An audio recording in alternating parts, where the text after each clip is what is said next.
साहब, जैसे रमजान का महीना पाक महीना मुसलमानों के लिए, वो अपने सारे जो धार्मिक प्रक्रियाएं सब कुछ करते हैं, उन्हें कोई देश में रोकता नहीं है। सावन के महीने में जब कावड़िए निकलते हैं, वो अपनी पूजा करते हैं, उनको पुलिस और एडमिनिस्ट्रेशन की तरफ से सहायता मिलती है, तो आप इसको भेदभाव का एंगल क्यों दे रहे हैं सर? मैंने अपने ट्वीट और बाद में पार्लियामेंट में स्टेटमेंट जो मीडिया ने पूछा, मैंने कहा कि मुझे उस पर कोई एतराज नहीं है, सरकार जरूर दे, पर हम ये पूछना चाह रहे हैं कि जब आप हेलीकॉप्टर से फूल बरसा रहे हैं, आप पुलिस का ऑफिसर यूनिफॉर्म में कांवरियों की मालिश कर रहा है, तो आप उसी तरह का सेम बर्ताव करिए ना उत्तर प्रदेश के मुसलमानों के साथ।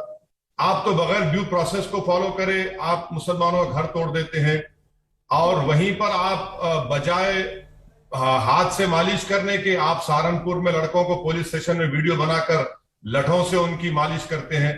तो ये तो भेदभाव नहीं होनी चाहिए ना। तो भेदभाव की सरकार कर रही है, इसीलिए हम कह रहे हैं। ये वीडियो मुझे उस पर कोई ऑब्जेक्शन नहीं है। ये वीडियो आपको दिख रहा है सर?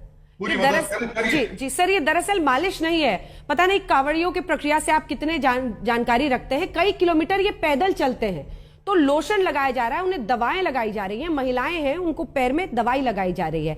इसका समानांतर कोई ऐसा रस्म है क्या कि इस्लाम में लोग हज यात्रा पर जरूर जाते हैं, लेकिन यहां पर चलकर जाते हो जहां पर उनको इस तरह की सहायता की जरूरत हो? मतलब कंपैरिजन हो तो कोई किसी चीज का हो ना।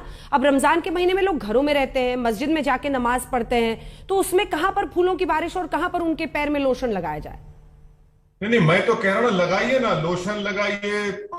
यकीनन मैं जानता हूं, कांवड़ यात्रा में बरसों से देख रहा हूं, मैं जानता हूं बड़ा लंबा सफर तय करते हैं, बड़ी उनमें उनकी आस्था है और करना भी चाहिए। ये देश तो एक समुदाय का तो देश नहीं है ना।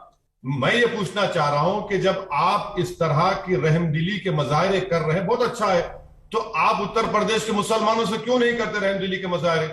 और जहां तक आप रमजान की बात कर रहे हैं, उसमें पुलिस को आकर मसाज करने की जरूरत ही नहीं है, उसमें सरकार को आकर कुछ करने की जरूरत ही नहीं है। अगर कोई मुसलमान 17 घंटे 16 घंटे रोजा रहता है तो वो अपने लिए और अल्लाह के हुक्म पर रहता है। हम ये कह रहे हैं कि आप एक बर्ताव जो आज आप कर रहे हैं, एक मुसलमान पुलिस ऑफिसर का नाम निकाल दिया गया मीरठ के पुलिस स्टेशन से, लोहार की दुकान को बंद कर दिया गया, रास्ते में गोश्त की दुकान आ रही है, आपने उसको बंद कर दिया। भाई ये अच्छा कर रहे हैं ना, तो आप मुसलमानों से इतनी नफरत क्यों करती है भाजपा की सरकार? अगर कोई नमाज पढ़ता है, 2-3 मिनट की 4 मिनट की नमाज होती है, तो आप क्रिमिनल केस लगा देते हैं। क्यों, ये क्यों हो रहा है? मेरा सवाल तो यही है। लेकिन कंपैरिजन कैसे हो सकता है सर? एक तरफ फूलों की बारिश, दूसरी तरफ बुलडोजर। उन्होंने तो कोर्ट में दिखा दिया ना, जहां जहां अवैध निर्माण वहां वहां बुलडोजर। कोर्ट ने भी कहा कि हम कार्रवाई को रोक नहीं लगा सकते हैं। तब क्यों नहीं आपकी बात ये सही ठहरी? क्योंकि अगर मेरी बात सही इसलिए है मैडम, क्योंकि प्रयागराज में पत्नी के नाम पर घर था, आपने पति को नोटिस देकर घर तोड़ दिया, यह सरासर गलत है।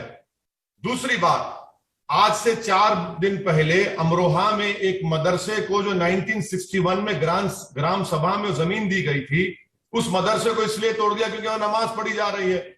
अगर अवैध निर्माण भी है, मान भी लिया जाए, तो ड्यू प्रोसेस को तो फॉलो करना पड़ेगा ना।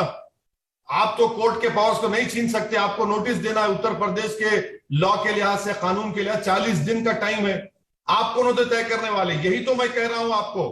आज से 3 दिन पहले रामपुर में पुलिस स्टेशन में एक नौजवान मुस्लिम लड़के को मारकर उसकी पैर तोड़ दिया गया।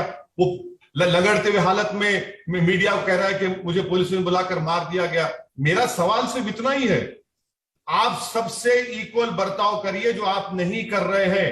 आप तुष्टीकरण की राजनीति भाजपा कर रही है उत्तर प्रदेश।